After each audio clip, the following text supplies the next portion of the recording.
In these unprecedented times, as the world grows further isolated from one another, it's more important than ever to reach out, to appreciate the smaller things, to lend a helping hand.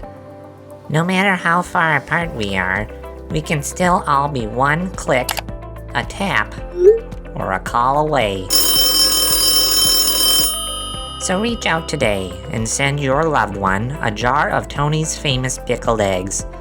It's perfect for those people in your life you care about most who can't leave the house because of the recent birdemic. Help them out by buying bulk. Get 31-gallon jars of Tony's pickled eggs sent to your grandparents today, and save using the code Unexpected Storytelling Podcast 35 14 7649 13599. They'll last about 6 months, which is more than enough time to consume all 600 eggs. They'll be begging you to send them more, even when the murder hornets are gone.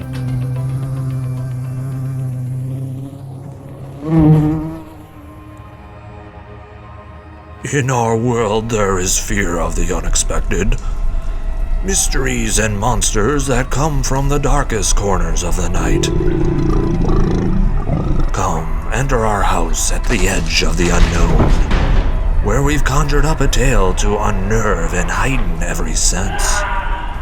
Brace yourself for the Unexpected Storytelling Podcast.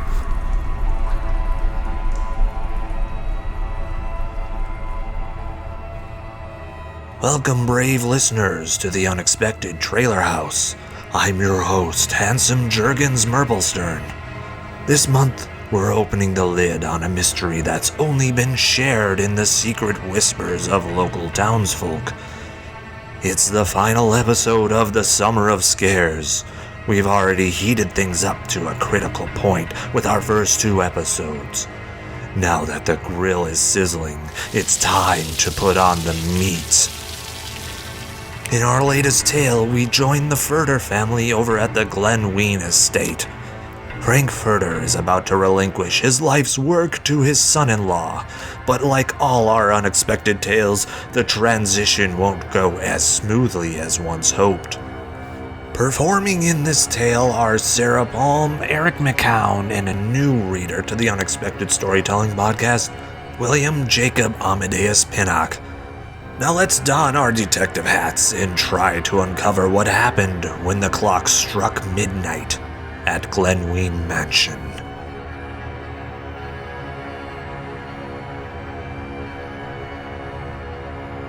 The Great Lake was angry that night.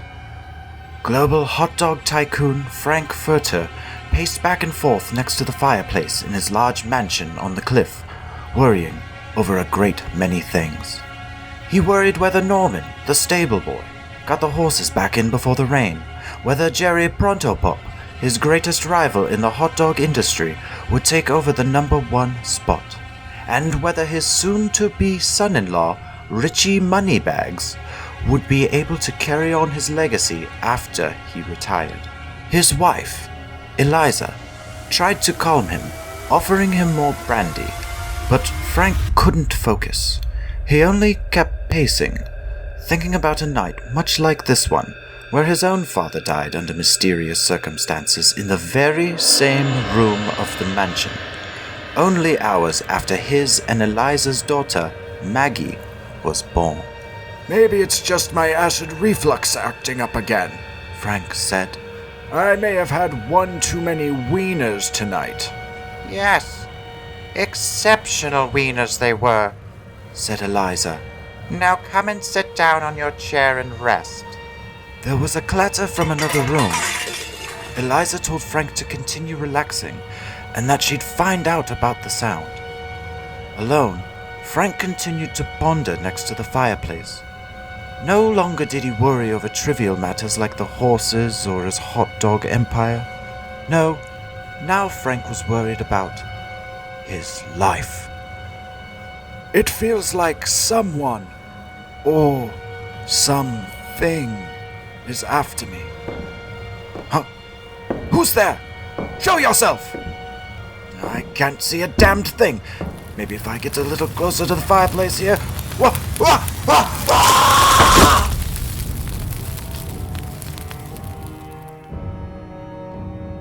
It was my second day on the job. I was asked to partner with seasoned investigator Holly Canada to investigate the death of a hot dog tycoon whose body was found burned alive in his fireplace like a weenie left too long to roast. When we got to the scene, we confronted the new widow, Ms. Eliza Furter, about what had happened. She wasn't convinced it was an accident, although Holly told her that these things tend to happen quite often. It was almost like Holly didn't want to entertain the idea that Frank could have died as a result of foul play, despite Mrs. Furter's questioning. "Looks like your standard case of tripping and falling into a fire," was all Holly said, followed by, "I'm sure Jerry Pronto Pup had nothing at all to do with this," despite never being asked about the number 2 hot dog slinger in the country. We got in the car and started driving back to the station, when Holly said she had to pick up a sausage salad for the boss. We went to one of the many Frank's a Million joints in town and ordered a couple meals, Holly with 2 footlongs, hold the mustard and gravy, me with a wee weenie and some Frank's fries, when suddenly we heard the young boy at the drive-thru say, "Hey, you're Inspector Holly Canada, aren't you?" So Holly introduced me, Kelly Toast, and herself, and that's when the boy suddenly tells us he has to get something off his chest. Oh, whew. Sorry, had a extra big wiener for lunch. Anyway, what I was going to say is, I think Mr. Frank Furter was murdered. Of course, I was surprised, it being my second day on the job, thinking this town was nothing but a quaint little fishing village that happened to be home to one of the richest families in the world.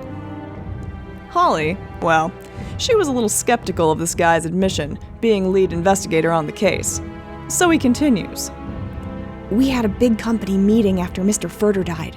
I think I even saw Jerry Pronto Pup there, undercover.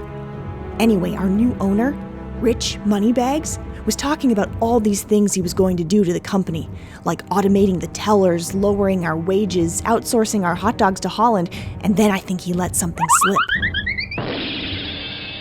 Doggone it, I just dropped my after-lunch wiener on the ground.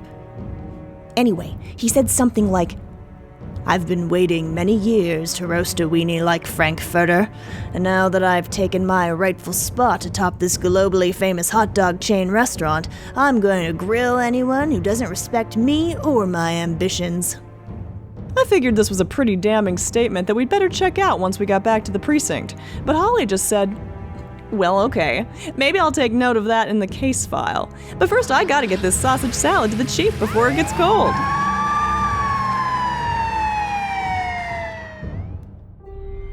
Richie Moneybags had a pretty bright future. Not only was he about to marry the beautiful Maggie Furter, but he was also about to inherit his future father-in-law's Frank's a Million empire. There was really only one problem with this. He wasn't entirely trusted by Eliza Furter, especially once he announced to her that he and Maggie would be moving into Glenwien Mansion to prepare for their takeover. You don't have to worry about a thing, Mrs. Furter, Rich said. I know how much old Frank loved me. I'm like the son he never had. And he, well, he's the father I always wanted. You can trust me. Yeah, you can trust me too. That was Norman, the Glenwien groundskeeper and stable boy. He always popped up like that. When asked by Eliza what he should be trusted for, he just said, Oh, I don't know. Guess keeping the yard nice. Horses fed. Gardens watered. Large stone bridge nobody ever uses tended to. Big hot dog tree in the center of the yard checked for pests. All that. I'm also moving into the mansion, by the way. Wait, you're moving in too? asked Eliza. That's right. Frank told me if he ever died, I get to move in to keep an eye on you. Make sure things are going okay with everything. Keep the walls painted, plumbing cleared, stairs checked for safety, pets fed and watered, fireplace cleaned of evidence. Oh, and you gotta watch the hot dogs every now and then. You didn't put any of this in writing, by the way. Things really came to a head at dinner that evening, after Rich complimented Eliza on her hot dogs, to which she corrected him and told him they were fish sticks. Maggie stepped in to remind her mother that Rich was still learning the business, and that, growing up with a distant father, he just needed his space to figure everything out. Some space? Ha! That's Rich, said Eliza. What? Said Rich. Then Eliza said, No, not you, Rich. Like an adjective. What I mean is, I have 3 new residents in my mansion, and all of a sudden, you're asking me to give you all space. That's some nerve you've got on you. Maggie responded to her mother by reminding her of all the room available in Glenwien, and that it hadn't been a problem when her father allowed Uncle Clem to move in for 6 months. Oh, yes. How could I forget about Uncle Clem? Said Eliza, to which Maggie responded, The same way you forget about everything, like my birthday, or coming to my horse riding competitions, or how I'm allergic to fish, or how I hate going by Maggie, or how you made me sleep in a tub full of cold wieners when I came home late, or what my favorite TV show is. Oh, don't be silly, Maggie. It's King of Queens, said Eliza. But that was not the correct answer. The correct answer, of course, was, Who's the boss?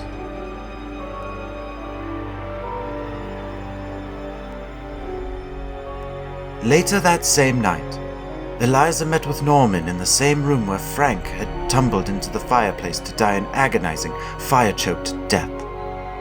She accepted a brandy from her stable boy, took a few sips, then threw the glass against the wall, and asked Norman in a pained voice what she could do about people moving into her mansion while she was still grieving. What about it is giving you discomfort, dear Eliza? Norman said. Oh, I don't know, replied Eliza. Something about their behavior after Frank died has me unsettled. I know the investigator said he tripped and fell into the fireplace, but somehow... Oh, how do I say this? With your mouth. I think they're involved in Frank's death, Norman. No, well, of course, that's obvious, said Norman. Eliza, taken aback by his response, asked him to clarify. Yeah, they keep saying weird things about knives and making fire puns. Not to mention I saw him sneaking across the unused bridge into the mansion the night Frank died. Why didn't you say something? Eliza cried. To which Norman responded, Nobody ever asks the stable boy. They just expect me to keep quiet and brush the horses, fertilize the gardens, pluck fresh hot dogs from the hot dog tree, wash our linens and tablecloths in the lake. A touching moment ensued, wherein Eliza told Norman she'd always loved him, the way a mother loves a child, or perhaps the way Jerry Prontopop loved his children. She invited Norman to stay the night in Glenwien, a proposition Norman gleefully accepted, excited about where the night might take him. When Eliza told him he could sleep in the window seat, it was clear the night would take them both to rather unexpected places. We pulled up outside Glenwien close to midnight to case the place. I had no idea what to expect. I'd let the higher-ups know what the young man at the Franks a Million told us, and they insisted we spend at least one night at the mansion to see if anything came up. I'm still pretty sure Holly was upset with me about it all. She clearly had no interest in monitoring the Furter family, although I honestly don't know why. It was close to midnight when Maggie and Rich prepared to enter the Glenwien Mansion to murder Maggie's mother. Maggie knew that the sooner both her parents were out of the picture, the sooner they could get their hands on the fortune. The chain of hot dog restaurants was only the beginning. From there, they could finally pay off their debts, go traveling, buy expensive clothing and jewelry, open a zoo, maybe even get a nice griddle for making flappies in the morning. They met beneath the stars and went over their inventory. All right. I've got the rope, you have the candlestick, said Maggie. Candlestick? Why? Because it's dark outside? Said Rich. No, you idiot, said Maggie. For a murder weapon. No candlestick. But I do have this gun, said Rich. Rich, you idiot! If you shoot a gun, the whole town will hear, said Maggie. And on like this it went. Holly kept checking the police radio to see what else was going on in the quiet little town where we lived. She also kept sipping at her big sausage shake like she was nervous about something. But not me. It may have only been my second day on the job, but I'd never felt more ready to take down a couple of murderers and keep our town free of diabolical crime. The two of them slipped into the mansion like a couple of, slippery, sneaks, and they climbed up the stairs on their way to Eliza's room. Halfway up, they encountered Norman at the window seat. What? Who's there? Did one of the horses get out? Norman was dead. Maggie scolded Rich for shooting his gun in the quiet mansion, likely waking up her mother along with the rest of the town. They hurried up the stairs and threw open the door, and found Eliza sitting straight up in bed. Are you both lost in this huge mansion? Eliza asked. Maggie approached her with a rope from behind her back and said, "No, But you're about to get lost. For good! Then she threw the rope around her mother's neck and began to choke her. Rich, you idiot! I was killing her! Shouted Maggie. Rich countered with, "She wasn't dying fast enough." And they both made a break for it before anyone came to investigate the multiple shootings at Glenwien. Though it was midnight, the outside air was still hovering around 91 degrees, the hottest night of the summer so far. Enough to sap someone of all their energy, their ambition, their drive. But not me. When I saw those two murderers run out from Glenwien, and when I saw Rich Moneybags shoot that tree so he could stick the gun inside, I knew it was now or never. We had to strike. But then Holly said, "Ease up, Toast. We need to be patient on this one." "Well, shouldn't we go check on Mrs. Furter?" I asked, knowing the poor woman was probably in trouble. "It's too much of a risk," Holly said, followed by, "Now please let me enjoy the rest of my sausage shake."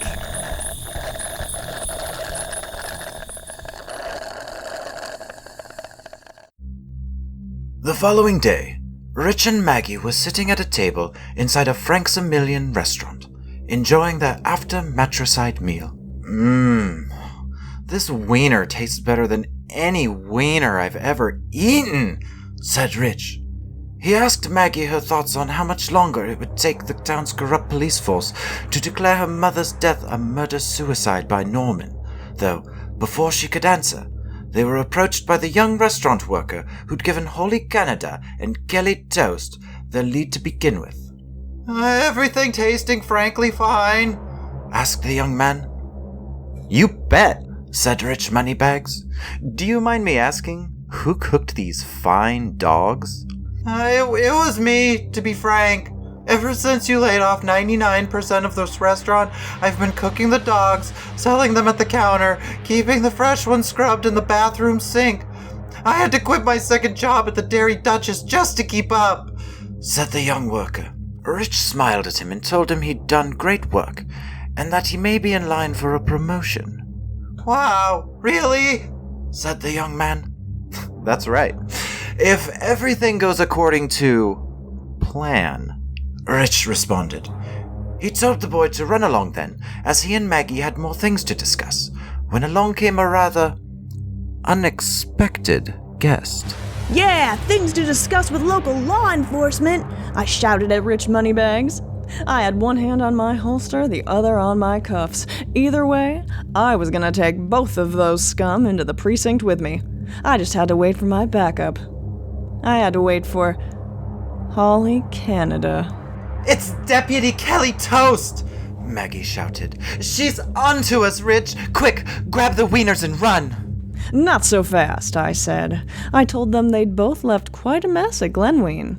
Good thing I was right there to take photos of you leaving, I mentioned to them, along with getting your fingerprints from the gun you left behind, plus getting the coroner to confirm the time of death.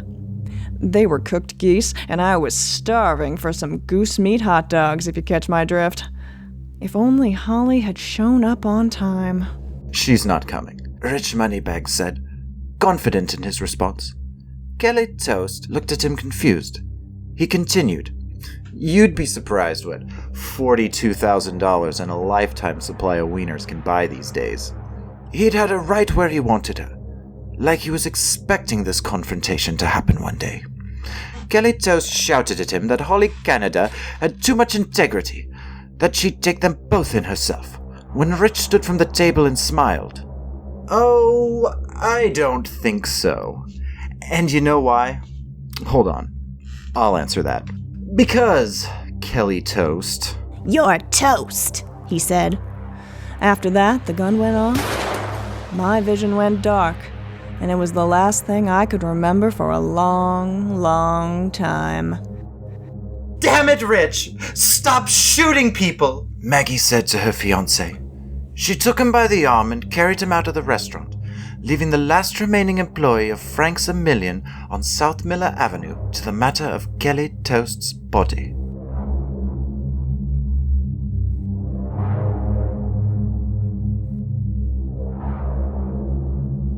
When I woke up from my coma, the first thing I asked the doctors wasn't about walking again or even being a cop again. I didn't ask what happened to Rich Moneybags or Maggie Furter and their vast hot dog fortune. No, the one person I needed to know about was Holly Canada. I needed to know if it was true. If she'd been corrupted by Rich and Maggie, if it even stopped with her, or if the whole precinct was corrupted. I would find my answers coming to me from the Caribbean, where Holly had gone with the money Rich had paid her, along with her lifetime supply of hot dogs. Holly Canada was a dishonest cop, sure, but like the rest of us, she also knew how to value her work. A lifetime supply of delicious Frank Furter wieners to look the other way? Who wouldn't take that deal? Holly lay on a hammock on that island beach paradise. She'd just finished her margarita and had ordered another. "Sun, water, sandy beaches," she said to herself with a relaxed smile. "Time standing still, not having to smell another sausage salad. Who said money couldn't buy happiness?" That's when her phone rang. According to the phone records, it was only Maggie Furter. "Hope your hot dog tree's full out back," Holly said, trying to get in another order of wieners, when Maggie interrupted to say that something had gone wrong at the mansion. They'd tried to open Glenwien up for tours, but then Rich had shot one of the paying customers. Rumor had it, it was one of Jerry Prontopup's kids, which didn't bode well for the young couple trying to keep their place at the top of the hot dog industry. "I need you to go on the lam with us," Maggie shouted through the phone. "On the lam?" said Holly. "But I just now figured out how to get into this hammock. There's no way." Get packed right now, Maggie Furter said. I have a feeling they'll find out about your part in all of this and come after you too. "Wait a second," Holly said. Her drink order had come. "Ah, now that's a tasty margarita for Mama Holly." "Do you enjoy?" asked the waiter. Though in that moment, Holly suddenly recognized the voice. It was none other than Jerry Prontopup. "Looks like you bit off a little more wiener than you could chew," he said, laughing maniacally as Holly Canada began to choke. He'd put something fatal in Holly's drink, though at that moment it was likely unclear to Holly as to why. She'd helped Rich Moneybags and Maggie Furter take the Glenwien estate from Frank and Eliza, sure, but her direction hadn't even come from them. It had come from Jerry Prontopup himself. There was one last secret she knew about, one that Jerry Prontopup must not have wanted her to live with. Jerry Prontopup lifted the phone from Holly Canada's dead hand and spoke into it, finding Maggie there, still dumbfounded at what she'd heard. "Hello," he said. Hi," said Maggie. "It's me, Jerry Prontopup. Is my son there?" said Jerry Prontopup. Maggie called Rich over and told him to pretend to be Jerry Prontopup's son, so that Jerry Prontopup wouldn't realize that Rich had shot him. Rich took the phone from Maggie and stepped away, though he wouldn't have to try hard to play the role of Jerry Prontopop's son. That's because he actually was. Hello, Dad, He said, don't worry. Maggie still has no idea I'm your son, or that we made plans all those years ago for you to move out of our house when I was a kid so that I could tell people I didn't know my father that well, then marry into the Furter Empire and take it down from within. Now we can control the Wiener world. Together. These days, I don't do much. I tend to my garden, play bridge at the neighbors, take pictures of my uncle's cats in my studio. I'm no longer a cop. Don't even live in that lakeside town anymore. I no longer have much faith in small towns being quiet little places free from crime or sin.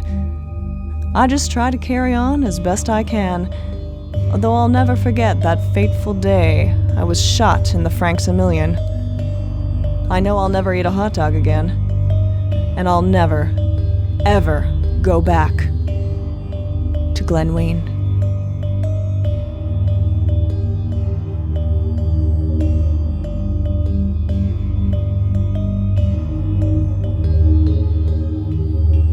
And so another episode has drawn to a close, and while things may seem a little more expected for now, we invite you braver souls to subscribe to our show so you don't miss out on the next nightmarish tale.